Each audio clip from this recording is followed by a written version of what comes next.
Hi. So we are in the final video for this chapter. Well done to those who have watched the first part, second, third part, and now it's the final part of this chapter. Well, very, very good. Well done to you. Okay, so now just bear with me. We have just a few more slides, then we can finish off with this chapter 8. So let's start. Okay, let me just zoom in. All right. So, we have looked at some of the issues in the development of the system. All right. Okay. So, because we have gone through all the phases in previous chapter, so this chapter I won't go into each of the phases. I will just discuss, some of the few issues. Okay. Now let's look here, alternative system building approach. All right. So a company, once they realize that they need to have a new system or a new applications, they can choose which one is the best approach. So if they choose to develop, then they need to follow the system design life cycle methodology, which is the traditional methodology that which we have learned previously. Okay, now let's look at another alternative approach that we call as prototyping or iterative process.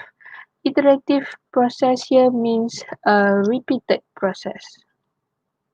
Okay, so it is fast, cheap, and user-centered. Okay, uh, in a simple word, prototyping process here is some kinds of a demo system where it is not a final system. No, it is not a final system.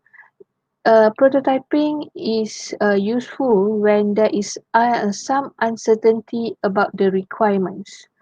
Means that you demo the system first to the user and you get their feedback. If they are okay, then you will have an operational system. Means that then you will move on with the development to the final system. Okay, so it is just like experimental system that you need to show to your user as fast as you can. I mean, because at the first place, when you want to gather the requirement from them, they also don't know.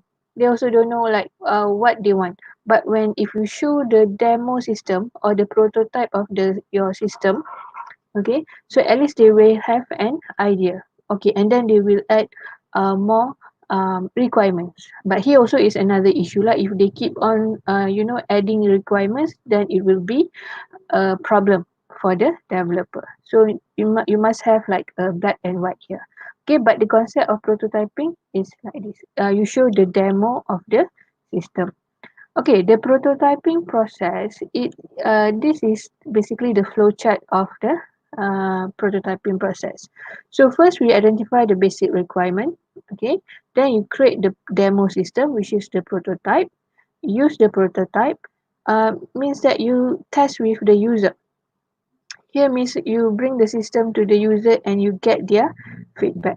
So if they are happy, then means if they're happy and they are satisfied, then you will proceed with the operational system. But however, if they are not happy, you need to revise and enhance the prototype, meaning that we need to repeat the process.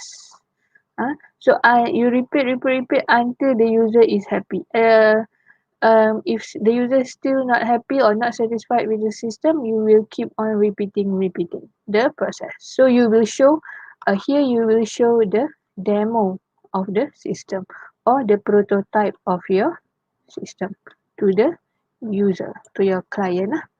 Okay. So this is one method of building a system. Another method is that the user, okay, maybe you can at one point will be the end user or you are the client.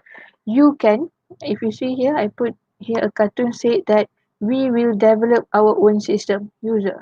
This is what we call as end user development. So the user themselves will create the system, will start from scratch, okay, by using all the available tools online, okay, or maybe offline. All right, so use whatever tools that they have. So they will learn and start from scratch.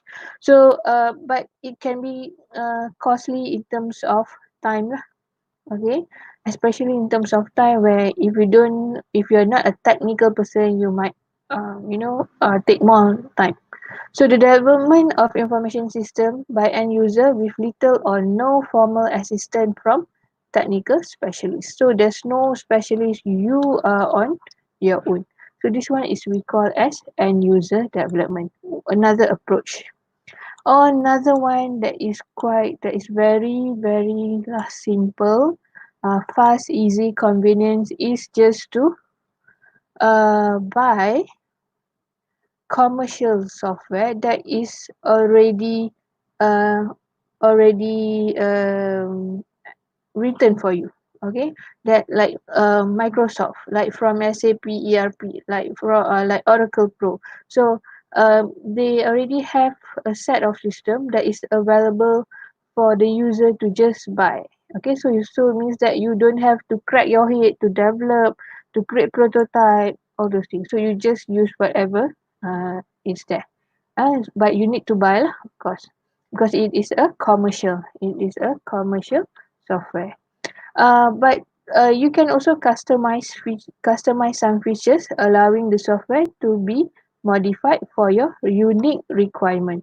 So, like I said in the previous video, different organization they will have different requirement. Okay, company A, B, and C, so they will have software differently. They will use software differently, but you can still customize it. Okay, you can buy from Microsoft, buy from SAP or Oracle, telling that what are the unique requirements. So they will customize the system for you. Okay, that's why it is convenient, fast and easy, but it may be quite expensive here. Right. Okay. So okay, when you are choosing for the best software, where for the best software available, of course you need to look on the functions, the user friendliness, the software and hardware resources, and so on. So this is some of the checklist like that when you want to, let's say you want to buy from Microsoft. Okay, so does it address all the requirements that you need? Is it flexible? Is it user friendly? How about the cost? Can you bear the cost or not? So here's some of the checklists that you need to um, um, look into before deciding to buy software from any of the vendor. So you can also have this request for proposal. It's a documentation, a detailed list of questions submitted to vendor or other services to determine how well the vendor product will meet the organization specific requirements. So you can like do a quotation or request from the vendor. So how the system will help your organization. Okay, so this is ASP, application software package. Or the next approach that available for organization is of course to do the outsourcing. Okay, there are more than 1,000 software companies will develop the system for you. So what they will do is that you don't have to, again, you don't have to crack your head. They will develop the system for you. Okay, they can customize for you also lah.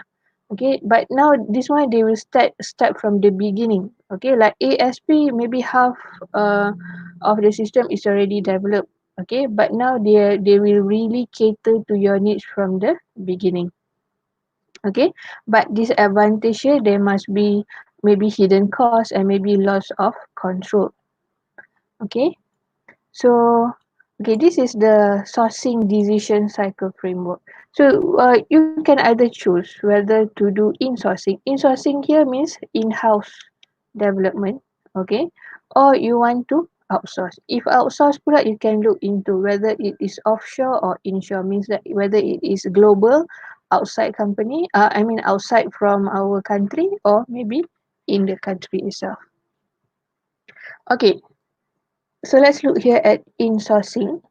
A firm provides services or develop information system in its own in-house organization.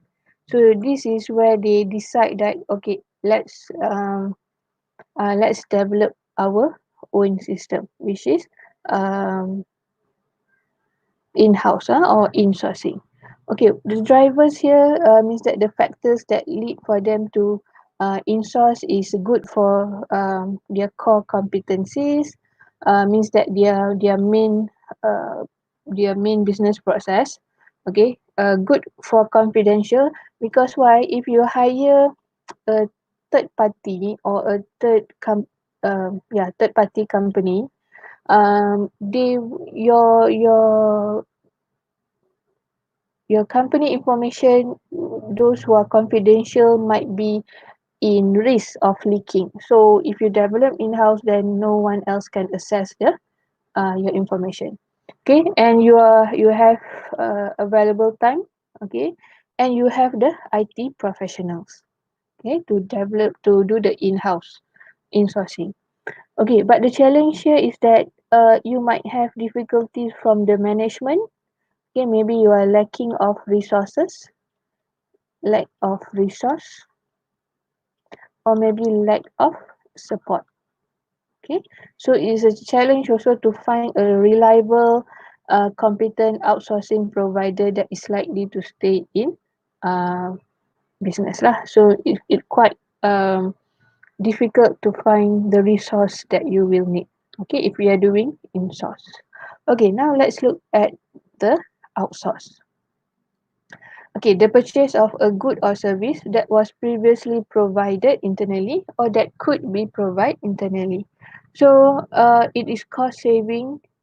Transition to the new technology offer opportunity for better focus. Means that you just focus on your main activity. You tak payah go and focus on your development. So you ask other parties to develop for you, uh, provide better management, offers better ability, make it easier to combine data and provide a cash infusion, so better value for you. But the challenge here, adequate level of control, same also, because of the issues of PNC of the data of a company, maintaining ability to respond to innovation, avoiding loss of strategic advantage. Because maybe that company is also developing the quite a similar system to your competitor. Okay, so avoiding over reliance on outsourcing provider. Now you are too dependent on the software provider. Okay, so if they run out of business, then how about your software? Okay, you might have find difficulties in for the support. Okay, ensuring cost saving while protecting quality. Okay, the cost comes as a challenge also, and also the working effectively with the suppliers or the providers. Okay, so this is the challenge of outsourcing. Again, there's no best approach, whether you want to choose outsourcing, insourcing, whether you want to buy readily software in the market, or you want to do end user development. So it's actually back to your own organization or to the company itself, which is the best way. All right. Okay, so we actually have we have come to the end of this chapter. So thank you for watching. All right, thank you.